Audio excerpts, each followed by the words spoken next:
today we're going to be talking about homelessness. It's going to be in 4 different countries. And the reason I chose this topic was because I've actually had family members that were in this position of being homeless. I've had, I think, 2 family members that were actually homeless. One was due to her own fault of sitting there, and instead of working, she sat there and chose to not work. And then so she ended up being homeless, and she had 4 children.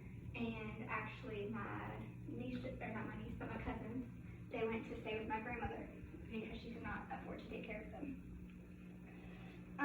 And did you know that in the world today, there's actually an estimated of 154 people suffering from homelessness, which is actually 2% of the world.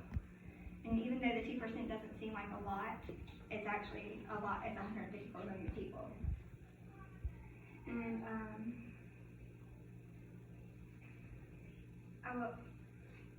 the countries that suffer from the most homelessness are Iceland, Portugal, Ireland, and the United States.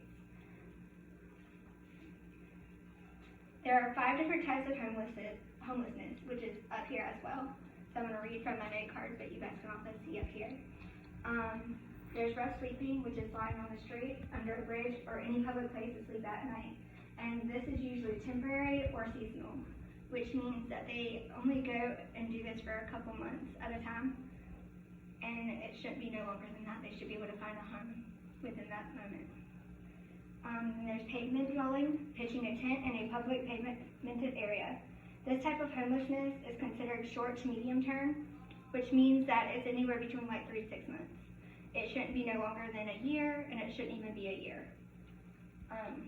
Then you have squatting, which is staying in the same derelict building on a regular basis, short to medium term, few months to a year.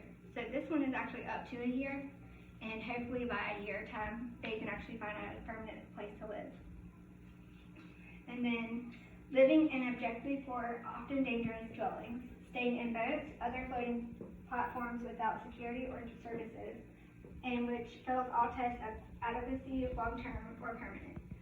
So this means that someone is actually going to be like living in boats that are just abandoned boats, and they can actually live there, and nobody's going to know that they live there because they're abandoned. And this is where they are either going to be living there for a year or longer, and sometimes permanent.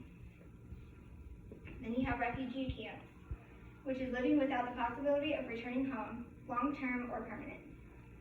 And you guys, if you guys are interested, you can find this list on usnews.com, and it was published February 10th, 2020.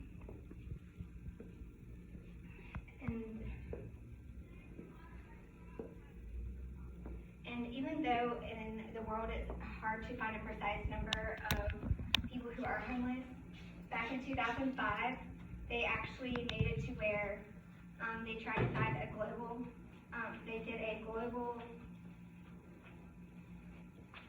survey that was attempted by the United Nations back in 2005, which is actually 15 years ago. And that was the last time that they actually tried to find out how many people were homeless in the United States, not even just in the United States, but in the whole world.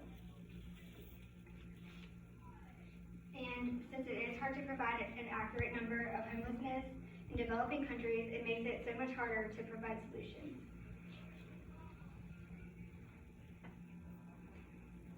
And now I'm going to be telling you guys about the OECD countries.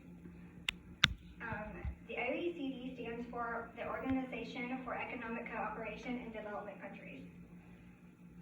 They have 3 of the top countries that had the most population that was suffering from homelessness, which is Iceland, Portugal, and Ireland. Iceland's homeless rate increased by 158% between 2009 and 2017. This accounted for 349 homeless people in 2017. The second country was Portugal. Portugal had an increase of 157% between 2014 and 2018. This brought their homeless rate to 3,400 in just a span of 4 years. And then the third country was Ireland. And Ireland more than doubled its homeless percentage. They went from having less than 3,000 homeless people to having 6,000 homeless people between 2014 and 2017. And Ireland was actually the one that was the worst country out of all of them that had homelessness. And we will now go over homelessness in the United States. In the United States, a person who works and gets paid minimum wage would have to work 127 hours a week to be able to afford a modest 2-bedroom rental home.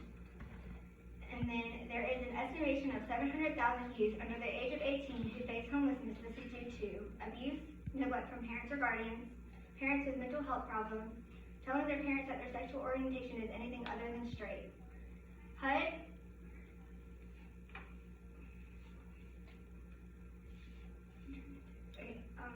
HUD made a statement in 2018 that there are more males than females that are homeless.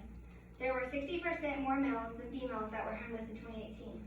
In January 2018, nightly, there were 38,000 veterans that faced being homeless, and homelessness for veterans dropped by 13% since 2018 or 2010. And now that we know more about homelessness around the world, we won't be quick to judge someone just by their outer layer, because we never know exactly what anyone's going through.